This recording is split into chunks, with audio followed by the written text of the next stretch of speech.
still see it actually as almost a perfectly costumed film. You know, like there's elements of it that you kind of go, just simply because you didn't have the money to do something bigger. But I think within those boundaries, it's still a very good piece of film.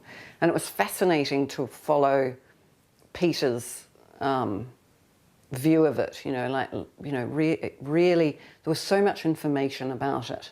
There was so much information that you could absorb about that, the family dynamics of those two families, and sort of try and bring that, you know, into it, that sort of absolutely lower middle class world, and you know, the sort of university world of the other family. I loved it, and there was a life lesson there for working with Peter Jackson.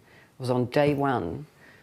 We had so struggled to get those school uniforms together. I mean, we had one of the mills, which of course no longer exist in New Zealand, making fabric for the school uniforms. And, you know, the numbers I'm going to quote now aren't going to be right, and Peter would slap me because he probably remembers exactly how many it was. But whatever the number of school uniforms we were supposed to have, we were probably 10 short or something. And I was just like, that's just going to have to do. And Peter just went ballistic, you know, because he had it all mapped out in his mind, and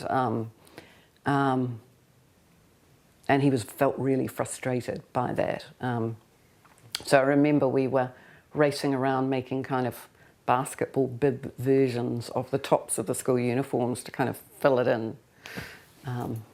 So you make a wee note in your notebook. When they ask for that number, you give them that number.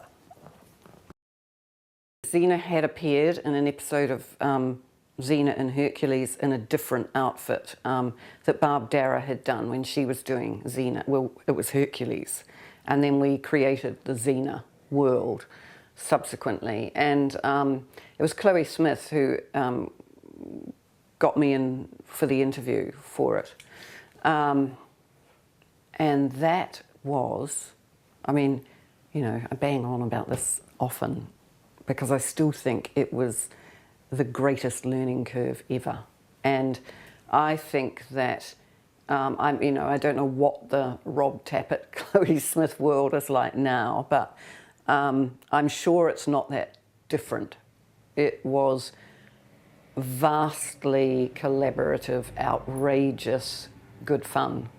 You know, I mean, you were pumping all the time. And when you find yourself in a situation where you're doing two shows at once, because I think I came on just on Hercules first, and then they came up with Xena.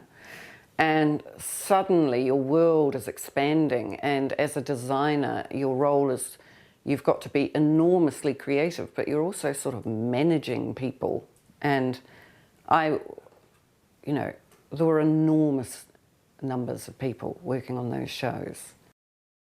We had a tiny amount of pre-production because nobody had any idea what was going to be achieved, you know. So the momentum and design of it was something that was ongoing all the way through it. And I really reached out for trying to find very specific design elements for each part of it, you know, like Celtic for the world of Rohan, and Art Nouveau and Fortuny when I was thinking about the elves, and sort of using those as the stepping stones, and you know, countryside Britain circa 18 something or other for hobbits. And so you start to build a language for them, because one of the things that you really wanted, and Peter definitely wanted, was that people believed in these worlds, you know, like that they felt that they were quite real. And that was the ongoing theme all the way through it. If it didn't quite work in one area, the next time you learnt so much from that, the next time you were facing that one, you could sort of redouble your efforts. We had all learnt. It was a major learning curve about all kinds of technical things as well, you know, like dyeing techniques and embroidery techniques and weaving techniques, and you know, your vocabulary of costume is just expanding all the time. And without that 5 years on Xena and Hercules, there was absolutely no way I could have pulled that off. And even then, at certain points in the proceedings, you're just thinking, I just can't keep going. But that is, you know, the heart and the hell of filmmaking, isn't it? That you do. It hasn't changed my perception of myself at all. I still, yeah, I think basically I am the same person, still trying,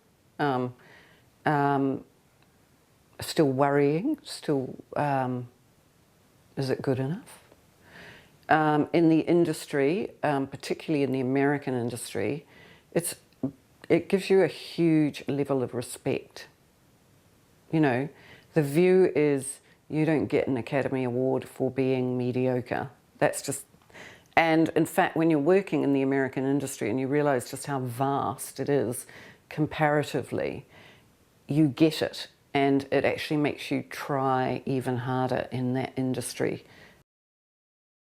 The desire here was to achieve absolute perfection. So we decided that we were going to make it here, and we set up a vast build. We had jewelers, we had, you know, it was just, we had an army of people making an army, and then we had to take it back to Japan and put it on these guys who played samurai warriors forever, and you could tell it was kind of like they walked into the room and they were full of, like, you know, and then they put the stuff on and it was Ken Watanabe, really. The other guys weren't, you know, committing themselves any which way, but all of a sudden Ken realised that he was going to have the opportunity to really play the character big time in these costumes. And so it was a great meeting of the minds, you know, how to achieve the most detailed, perfect samurai armour to get you right back into that world, you know. And I mean, there was more to it than that. I mean, obviously we did these the American soldiers, and, you know, there was a lot. So the depth was there right throughout, and it was the team. Really, it was the hand-picked best of the people who were on Lord of the Rings came on to Last Samurai, and what we all talked about was, we said that chaos was how Lord of the Rings happened, and we wanted to do this in a really orderly way and have a lot of fun. And that was actually what it turned out to be. But it's, again, one of those interesting life lessons that chaos is just another creative method, as is, you know, order and perfection. So there you go. Green Lantern, that was a tough one. We all sat round a table aiming very, very, very high. And when we were given a bit of an ultimatum as to the costumes either had to be built or done in CGI with nothing in the middle, which was incredibly frustrating. But you find that you just, you know, the clock is always ticking in film world, so you just buy into it and you go once again like hell. And it taught me a lot. It taught me that the world of CGI is as limited as the world of costume build, and that people can say that they can do all these things, but actually it's a very specific language with a very specific series of things where it can't go any further, and certainly not now, you know, like it's changing all the time. But I think it's really important that the lesson there for me was knowing, learning to challenge those concepts a bit more, rather than because it's something you don't know about, just buying into. Because the film industry is in such a strange state of flux, certainly in the last couple of years, I found myself in an incredibly strange position where I've been doing work on a lot of films that never get made. And that wasn't even part of the deal when I started in film. You know, everything you began on became a film. Whereas now, the rule of thumb is to bring in the creatives, do the concepts, look at it all, and then